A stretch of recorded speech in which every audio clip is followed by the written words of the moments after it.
Kuyov uchun ayolning millati jönündə bayan. Bismillahirrahmanirrahim. Kuyovning aqısı jönündə çechilgan söz bar. Nike qul bolunun bir türü. Antkeni ayal nikeden keyin kuyosine qul bolot. Sebebi al kuyosinin ar bir sözünü baş iyusiz arıl bolup qalat. Biroq bir şart, künö iş bolboş kerek.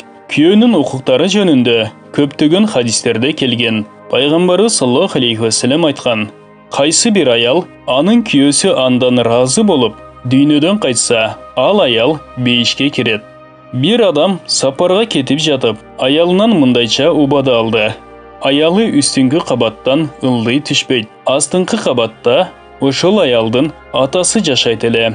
Atası oğurup kaldı. Janağı ayal Paygambarımızga sallallahu aleyhi ve sellem özümdün atamdın aldına düşsem bolu dep ruhsat surau için adam jönöttü. Allah'tın elçisi sallallahu aleyhi ve sellem anı kuyosünün aytkanına baş iyüge buyurdu. Anın atası dünyödön qaytış bolgon kezde ayal dağı Paygambarımızdan sallallahu aleyhi ve sellem ruhsat suradı. Allah'tın elçisi sallallahu aleyhi ve sellem özüngün kuyöңü baş iy dedi. Andan soň anın atası kömüldü. Paygambarımız sallallahu aleyhi ve sellem oşol ayalga kimdir birөө arqылуу mınday kabar jönöttü. Senin kuyöңü baş iygendigin sebebinen Allah Taala senin atаңды keşirip jiberdi. Paygambarımız sallallahu aleyhi ve sellem aytkan. Qaysı ayal 5 wagt namaz okusa, Ramazan ayında orozo qarmasa, özünün uyat jerin saqtap жүрse, jana özünün kuyosuna moyun sunsa, özünün Rabbisinin beyişine kiret. Allah'tın elçisi sallallahu aleyhi ve sellem kuyöge baş iyүүnü İslam'nın parzlarına koşup bayandagan.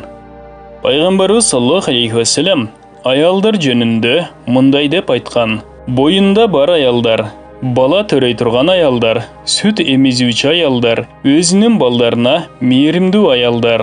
Ayalдар eger kүйөөлөрүнүн алдында жашабаган болгондо намаз окуп гана бейишке киришет эле.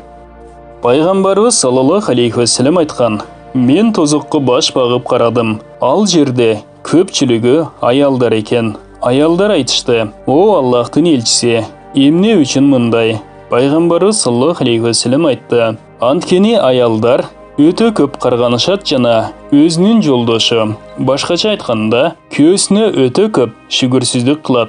Башка bir hadiste келген: "Мен бейишке баш багып караганымда, ал жерде өтө аз аялдар бар экен. Мен аялдар каякта деп сурадым. Жабраил алейхиссалам айтты: "Аларды эки кызыл нерсе, алтын жана зафаран дүйнөдө алаксытып койду." Башкача айтканда, шуру сөйкөлөр жана ар кандай өңдөгү кийимдер менен алек болуп калышты. Айша радиаллаху анха айтат: "Bir кыз Пайгамбарыбыздын саллаллаху алейхи ва саллям алдына келип, өзүнүн өтүнүчүн айтты: "О Аллахтын элчиси, мен турмуш курганга ылайыктуумун, бирок нике кылганды каалабаймын. Күйөөнүн аялга болгон кандай акылары бар?" Пайгамбарыбыз саллаллаху алейхи ва саллям айтты: "Эгер күйөөнүн бардык денеси өйдөдөн ылдыйга чейин ириңдеп турган болсо, аялы аны жаласа дагы күйөөсүнүн акысын бере албайт." Ал кыз айтты: "Эмне мен нике кылбайынбы?" Пайгамбарыбыз саллаллаху алейхи ва саллям айтты: "Оба, кантип болбосун? Турмуш кур. Бул өтө жакшы нерсе."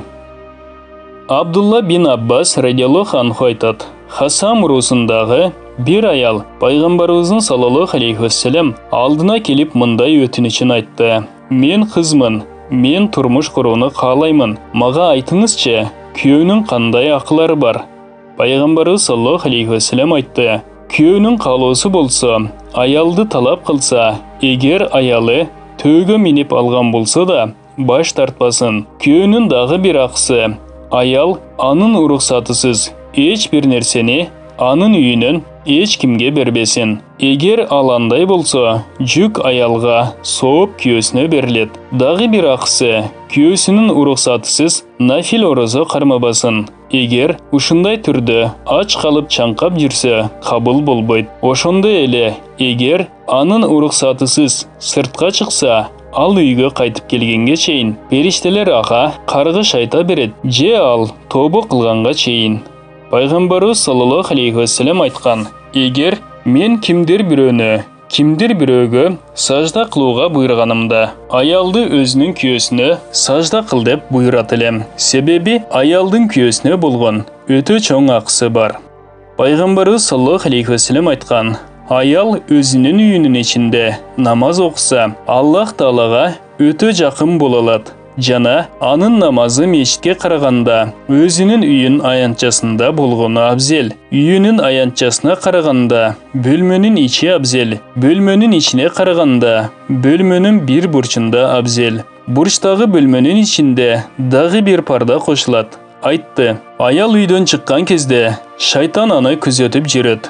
Пайгамбарыбыз саллаллаху алейхи вассалам айткан: аял никеленгенде күйөөсү менен өзүнүн ортосундагы bir пердесин жок кылат. Ал дүйнөдөн кайтканда, ал перде ага кабырда кайра берилет. Ошол себептен күйөөнүн ага болгон акылары бар. Алардан экөөсү өтө зарыл.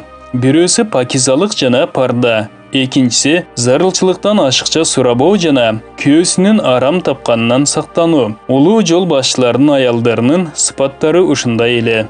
Кайсы бир эркек үйүнөн иштеп табуу максаты менен чыккан кезде анын аялы же кызы ага мындай деп айтчу: арам жол менен акча табуудан сактан. Биз ачкалыктын кыйынчылыгына чыдайбыз, тозоктун отуна чыдай албайбыз.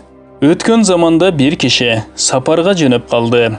Анын кошуналары сапарга чыгуусуна каршылык кылышты. Кошуналары анын аялына айтышты: сен аны менен сапарга эмнеге жөнөп жатасың? Күйөөң үйгө зарылчылыкка иштетүү үчүн эч нерсе таштабай кетип жатат. Аял айтты: менин күйөөм башынан эле оокат аш үчүн иштечү эмес. Мага ырыскы берүүчү Раббим бар. Бул ырыскы жечү кетип калат. Ал эми ырыскы берүүчү калат го. Рабия бинти Исмаил рахматуллаху алейха Ахмад бин Абул Хавариге турмушка чыгууну өтүндү. Ахмад бин Абул Хавари ибадат менен алек болгон себептен үйлөнүүнү жактырбайт эле. Ошондуктан ал айтты: мен өзгөчө иштер менен алек болгон себептен аялдар менен жашоодон алысмын. Рабия рахматуллаху алейха айтты: мен дагы өзүм менен алек болуп жүрөмүн. Менин эч кандай нафс каалоолорум жок. Бирок мага күйөөмдүн тарабынан жетиштүү байлык мураска калган. Менин каалаганым мындайча: сиз аны бир туугандарыңызга жана тааныш билиш элдерге сарптасаңыз,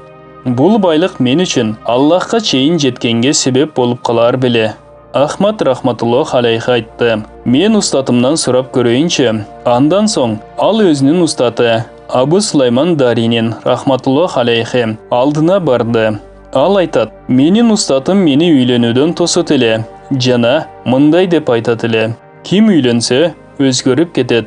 Бирок анын устаты андан бул сөздү угуп мындай деди: ошол аял менен үйлөн, анткени ал Аллахтын досу. Анын айткан сөзү чынчылдардын сөзү. Андан соң айтат: ушунча көп эл тамак жегени келет эле. Алардын кол жууганынын себебинен акиташтан жасалган биздин гусул канабыз жок болду. Андан кийин мен башка 3 аял менен үйлөндүм. Менин аялым Рабия мага жакшы тамактарды бышырып жедирет эле жана мындай деп айтат эле: бар мүмкүнчүлүгүң болушунча аялдарың менен тиричилик өткөз. Шамдын бул Рабиясы Мисирдин Рабиясына окшош бекем болчу. Күйөөсүнүн малынан ашыкча иштетпөө аялдын милдети. Аял күйөөсүнүн байлыгын сакташ керек.